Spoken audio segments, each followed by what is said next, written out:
नमस्कार. तर आपण आज बघणार आहोत की बाप्पाच्या नैवेद्यासाठी केला जाणारा खास पदार्थ म्हणजे उकडीचे मोदक. तर त्यासाठी लागणारे साहित्य आपण बघूया. त्यासाठी इथे आपण दोन वाटी तांदळाची पिठी घेतलेली आहे. एक मोठी वाटी खोबऱ्याचा किस घेतलेला आहे. थोडेसे आपण इथं राजिकरे घेतलेले आहेत, राजिकऱ्याच्या लाह्या. एक वाटी गूळ घेतलेला आहे. थोडीशी वेलची पावडर, थोडेसे मीठ, थोडीशी जायफळ पावडर आणि 2 चमचे तूप. इथे आपण 2 वाटी पिठासाठी 2 वाटी पाणी वापरायचं आहे.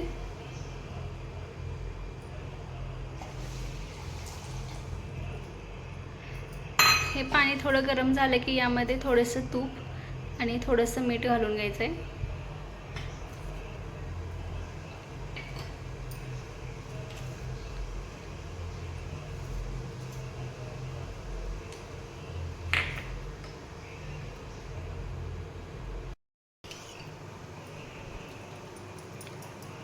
पाण्याला तापले उकळे आलेलं आहे. यामध्ये आपण आता पीठ घालून घेऊया.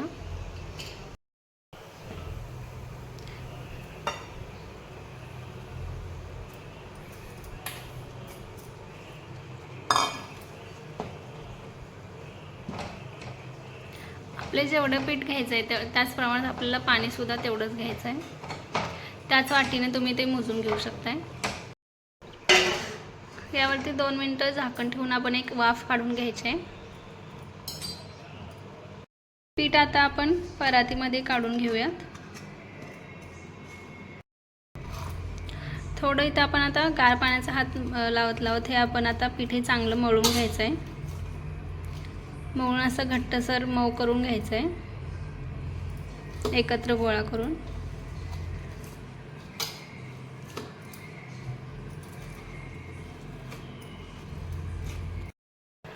तर आपण आता सारण बनवून घेऊया.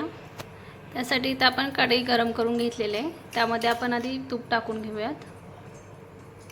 तूप थोडं मेल्ट झाल्यानंतर आपण त्यामध्ये खोबऱ्याचा किस टाकून घेणार आहोत.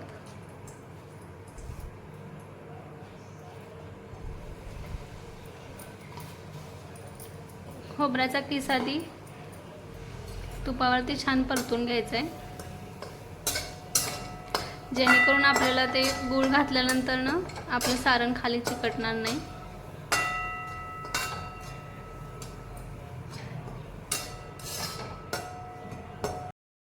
किसा परतल्यानंतर आपण त्यामध्ये गूळ टाकून घेणार आहोत.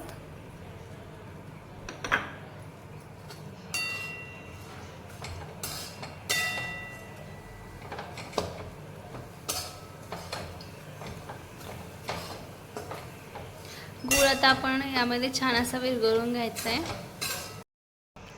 गूळ आता आपला यामध्ये विरघळलेला आहे. त्यामध्ये आपण आता राजगिऱ्याच्या लाह्या टाकून घेऊयात. हे आम्ही घरी खाण्यासाठी बनवलेल्या होत्या, ज्या गोळ्यामध्ये कॅरमलाइज केलेल्या, त्या आपण ह्यामध्ये टाकून घेऊयात. हे आपण अगदी पारंपरिक पद्धतीने उकडीचे मोदक करत आहोत, त्यामुळे आपण इथे ह्या राजगिऱ्याच्या लाह्यांचा वापर केलेला आहे.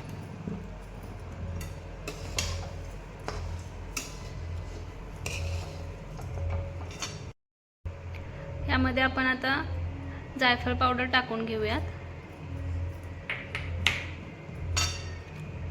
नंतर वेलची पावडर टाकून घेऊयात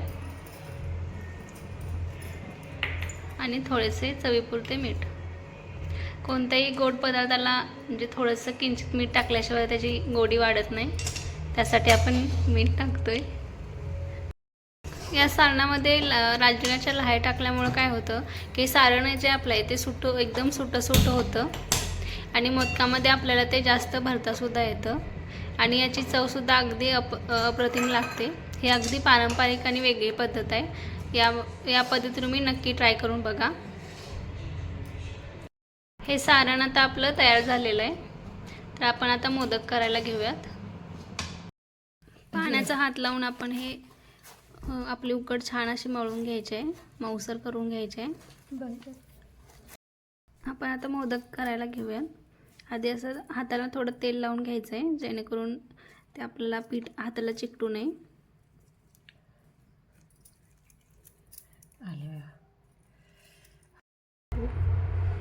हे बघा, अशा पद्धतीनं आपण अशी पारी करून घ्यायची आहे. थोडा वाटीसारखा आकार ह्याला द्यायचा आहे आणि मग याच्यामध्ये आपण सारण भरून घेऊया. असं मधीच सारण घालून घ्यायचं व्यवस्थित.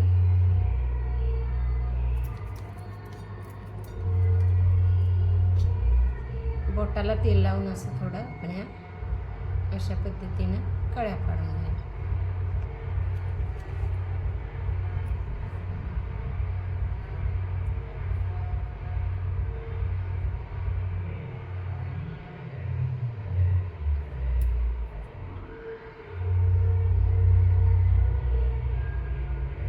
अशा पद्धतीने थोड्या जवळजवळच पाडा, म्हणजे छान दिसतात मोदक. आणि असं फिरवत फिरवत आपण ह्याला एकत्र आणायच्या ह्या कळ्या.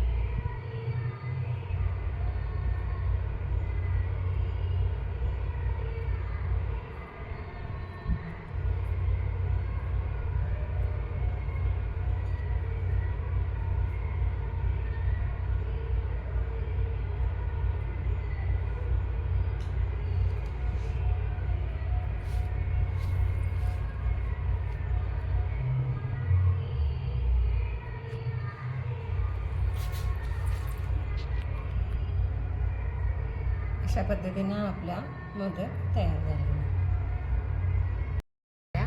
अगोदर पण आपण अशा ह्याला पाकळ्या करून घेऊ शकते.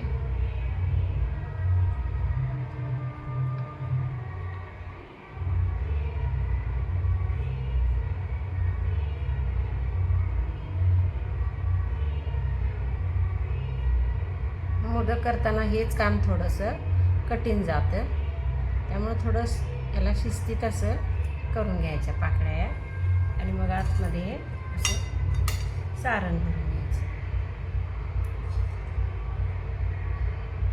बसल एवढंच सारण भरा, जास्त भरू नका, नाहीतर मोदक फुटणार. असं हातानं दाबून घ्यायचं आणि मग या कळ्यावरती अशा उचलायच्या. फिरवत फिरवत असं एकत्र आणायचं.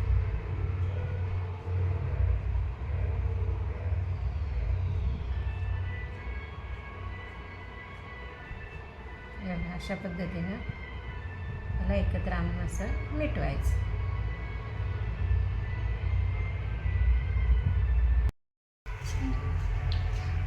आपण आता मोदक उकडायला घेतोय. त्यासाठी इडली पात्रात आम्ही पाणी घालून हे इडली पात्र गॅसवर ठेवलेलं आहे. आता आपण ही चाळणी घेतली आणि याच्यामध्ये आपण हे केळीचे पान घालून घेतले.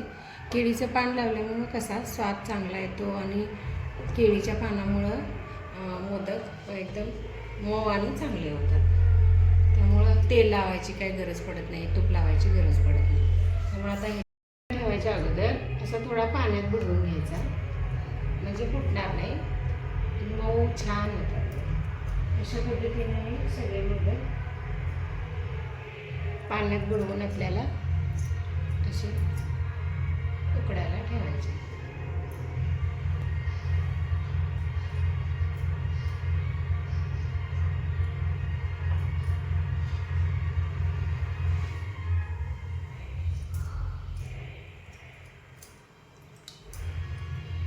सगळ्याच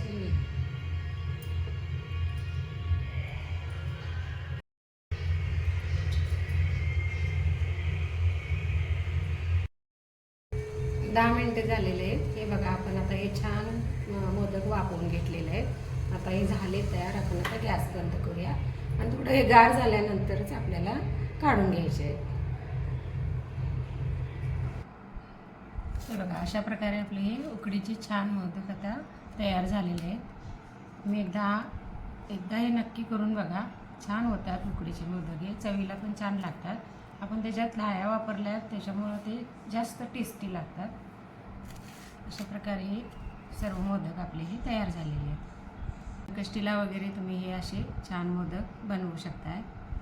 एकदा प्रयत्न करा नक्की आणि आवडल्यास लाईक करा. धन्यवाद.